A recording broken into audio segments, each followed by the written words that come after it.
wabarakatuh. Alhamdulillahilladzi an'ama 'alaina bi ni'matil iman wal islam.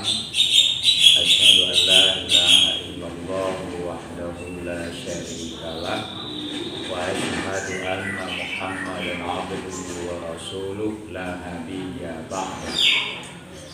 Rabbi shrah li sadri wa yassir li amri wahlul 'uqdatam min lisani yafqahu qawli. Pada kesempatan ini saya ingin membahas tema tentang tujuan hidup manusia. Ini kita perlu mengkaji kembali Bapak Ibu. Tujuan hidup kita itu menopo? Apakah tujuan hidup kita di dunia ini hanya sekedar makan dan minum, senang-senang, piknik gitu? Apa hanya sekedar itu? Gitu. Tetapi ternyata itu tidak, Bapak Ibu. Jadi hidup kita di dunia ini memiliki tujuan. Dan Gusti Allah menciptakan semua makhluk yang ada di dunia ini itu ada tujuannya. Semua yang Allah ciptakan itu mengandung tujuan. Nah, sekarang yang kita ingin pelajari, Bapak Ibu, apa tujuan kita diciptakan oleh Allah sehingga dalam hidup kita di dunia ini itu memiliki tujuan. Nah, ini yang akan kita coba bahas pada pagi ini. Harus dipahami, mungkin Bapak Ibu pernah mendengar ya, Bapak Ibu Haji, ada orang anak muda biasanya gitu. Saya mah hidupnya pengen muda kaya raya, hidup poya-poya, mati masuk surga. Itu mimpi gitu.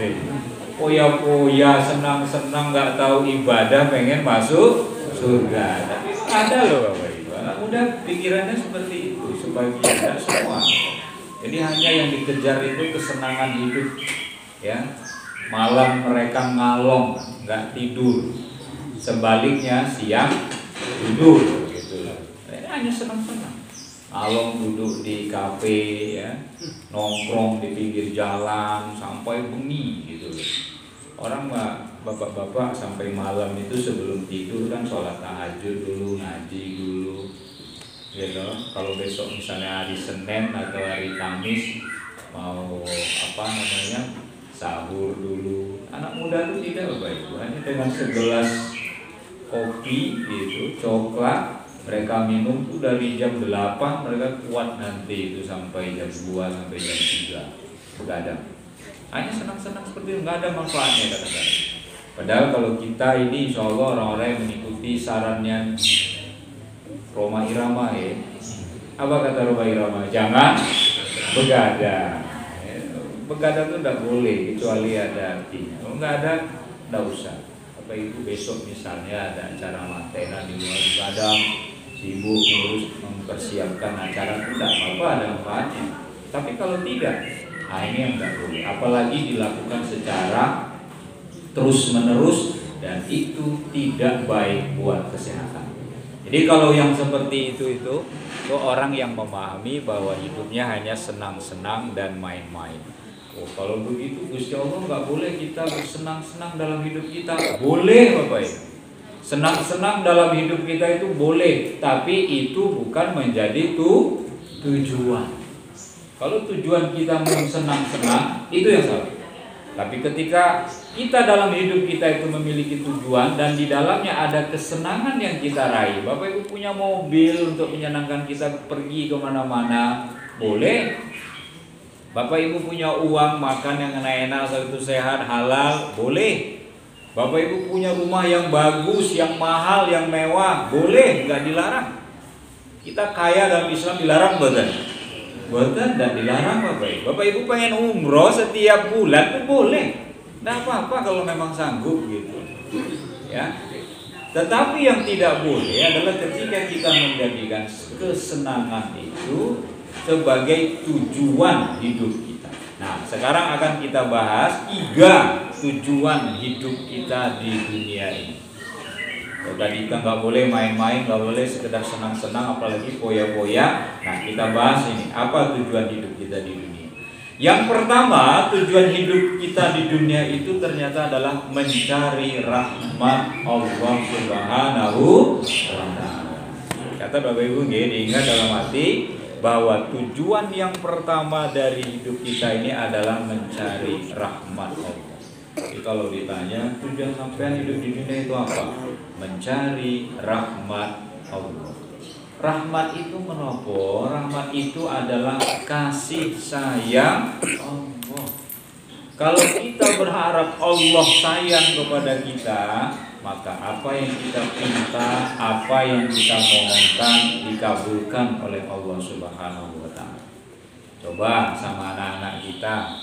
Kalau anak-anak kita itu soleh, soleha, disuruh mengaji mau, sekolah mau, prestasinya mau, bagus. Kira-kira kita sayang betul Bapak Ibu? Sayang. Wong anak kita aja kadang bandel kita sayangi kok. Apalagi bocah udah soleh, soleha, pinter, nurut gitu, pandai bergaul, rajin bekerja, rumah resi-resi kerjanya, tidak pernah membuat hati orang tuanya mangkel, nesu. Itu anak-anak yang disenangi oleh orang tua. Pertanyaan saya, ketika anak kita itu soleh dan soleha, pinter dan baik akhlaknya, kalau dia ingin sesuatu, meminta sesuatu, Bapak Ibu mengabulkan betul? Pasti mengabulkan. Anak pintar, anak soleh. Pak, Bu, saya ini ke tempat kerja tidak pakai motor, pakai sepeda, pulang itu udah kesel. Kalau Bapak Ibu mampu membelikan saya motor untuk ke tempat kerja, saya dibelikan motor. Bapak Ibu jelas punya. Kira-kira Bapak Ibu menolak betul? Botan udah, beli aja. Wong Bapak punya uang, kok Ibu punya uang. Kenapa? Karena kita memiliki anak yang kita sayangi. Sehingga kita sebagai orang tua, di mana rasa sayang itu muncul karena anak kita itu baik dan taat pada kita, itu yang membuat kita menuruti keinginannya. Gusti Allah pun lebih dari itu. Kalau kita ibadahnya bagus, sedekahnya bagus, ngajinya bagus, gitu nggih. Kehidupan sosialnya bagus, Allah akan menuruti keinginan dan harapannya. Jadi Bapak Ibu kalau ingin disayangi oleh Allah, dikabulkan doa-doa kita oleh Allah, nah itu mari kita niati mencari, mengejar rahmat Allah. Di dalam Al-Quran, dalam surat Al-A'raf ayat 156, Allah katakan, wa rahmati wasi'at kulla syai'in. Apa kata Allah? Dan rahmatku meliputi segala sesuatu. Jadi kasih sayang Allah itu luas, seluas langit dan bumi. Karena luasnya rahmat Allah itu yang kita minta, itu yang kita mohon. Makanya Bapak Ibu, kenapa kita diajarkan itu kalau ketemu dengan siapapun, di jalan, di rumah, dimanapun, kita mengucapkan salam. Karena di dalam salam itu ada kita memohon rahmat Allah. Assalamualaikum warahmatullahi wabarakatuh. Assalamualaikum. Semoga panjenengan selamat, warahmatullah, dan rahmat Allah, ya, dan kasih sayang Allah, wabarakatuh, dan berkah Allah menyertai sampean. Itu doa. Kalau kita ketemu itu dengan saudara, dengan teman, dengan siapapun, biasakan mengucap salam. Karena di dalam salam itu ada doa, maka kita diberi rahmat Allah. Itu nggih Bapak Ibu nggih. Jadi dimulai dari sekarang seperti itu. Tujuan kita itu meraih rahmat Allah. Kita semakin banyak kita berdoa agar mendapatkan rahmat Allah, itu semakin sae Bapak Ibu. Semakin bagus.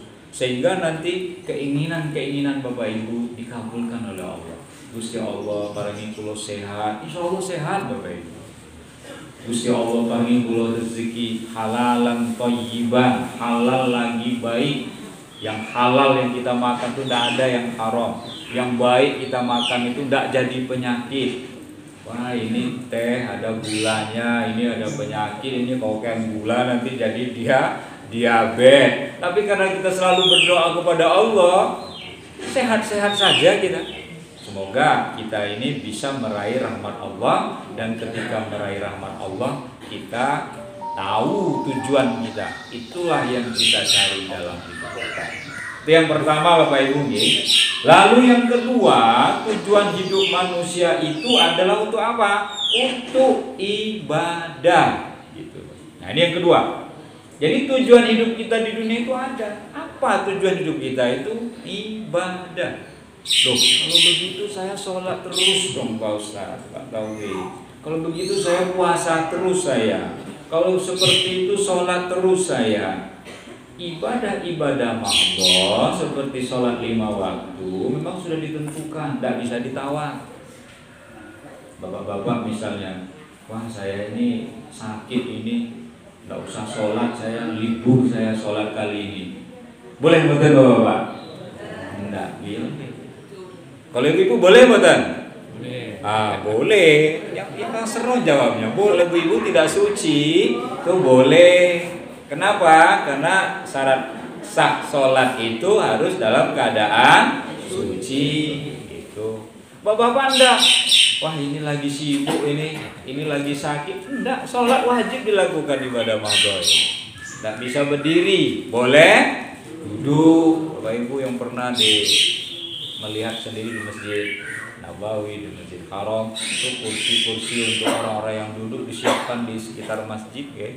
Masjid-masjid kita pun sekarang seperti itu. Orang boleh sholat di masjid itu dalam keadaan duduk berjamaah, boleh kok. Walaupun saya belum pernah melihat bahwa sholat itu semuanya jamaahnya duduk di atas kursi, belum pernah. Paling mau sikiloro pak, ya. Gak kabeh gitu. Ya, boleh. Ya. Kita sakit misalnya, walaupun kita berharap tidak sakit, ada orang yang secara fisik nggak kuat, dia duduk saja lemes gitu loh, nyender pun nggak bisa berbaring sholat itu tetap dilaksanakan. Nah itu Kanjeng Nabi ngendika seperti itu.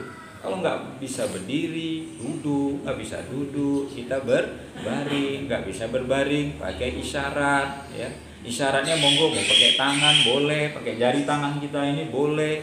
Kalau tidak bisa pakai mata juga boleh. Isyaratnya gerak-gerakkan mata kita, posisi ruku, sujud, berdiri gitu. Bahkan seandainya tidak bisa pakai isyarat, kita diperintahkan tetap sholat di dalam hati. Begitu Bapak Ibu. Jadi ibadah itu seperti itu kita laksanakan. Begitu juga puasa. Puasa beda dengan sholat. Kalau kita tidak bisa melaksanakan puasa karena sakit, boleh Bapak Ibu kita ganti nanti saatnya kita sehat. Bapak Ibu dalam perjalanan mau pilih anaknya ke jauh, misalnya ke Banten sana, ke Sumatera, atau ke Madura, atau ke Lombok, perjalanannya darat lama. Tapi kalau udah lewat pulau biasanya kita naik pesawat kan, ada dapat mobil itu suwe. Wah nggak kuat puasa ini di jalan, boleh. Allah mengatakan boleh kita tidak puasa saat itu, tapi ganti pada hari yang lain. Kalau kita itu sakit, kalau kita itu dalam perjalanan, silahkan kita nggak puasa, ganti pada hari yang lain. Namun ibadah tetap terlaksana. Itu Bapak Ibu. Begitu juga haji. Hukum haji itu apa Bapak Ibu? Wajib, ya? Hukum haji itu wajib. Tapi Gusti Allah memberikan perintah itu wajib itu bagi yang mampu. Bapak Ibu ini orang-orang yang mampu ke sana, yang sudah haji, yang sudah umroh. Kalau tidak mampu tidak usah. Wah tiketnya larang gitu kan. Ya tidak usah, tidak apa-apa. Oh nunggunya suwe, tidak bisa karena usianya nggak sampai ke usia tersebut, tidak berangkat, bukan apa-apa. Tapi perintah haji hingga saat ini nggak berubah karena dia merupakan arkanul Islam, rukun Islam yang kelima, yaitu haji ke Baitullah. Hanya manis tato'a ilaihi sabila, bagi orang yang sanggup pergi ke sana. Yang nggak sanggup secara fisik, dia nggak sanggup, awak era kuat, nggak sehat, ada penyakit yang membuat dia tidak bisa melaksanakan, tidak apa-apa, nggak berangkat ke sana. Nggak sanggup secara ekonomi karena mahal tiketnya, biayanya besar, tidak sanggup, tidak apa-apa bagi orang yang tidak mampu. Karena kewajiban itu adalah bagi orang yang mampu. Nah, jadi jangan lupa bahwa tujuan hidup kita yang kedua itu adalah ibadah. Nah, itu ada di dalam firman Allah surah Az-Zariyat ayat 56. Wa ma khalaqtul jin wal ins illa liya'budun. Tidaklah kuciptakan jin dan manusia, kata Allah, melainkan untuk beribadah gitu kepadaku. Ibadah loh Bapak Ibu dari ciptakan itu. Ada senang-senang foya-foya betul? Betul. Foya-foya enggak ada. Kalau kita menikmati kesenangan boleh, tapi kalau hidup hanya sekedar foya-foya senang-senang enggak ada. Karena tujuan hidup kita ini ibadah. Lalu ada pertanyaan Bapak Ibu.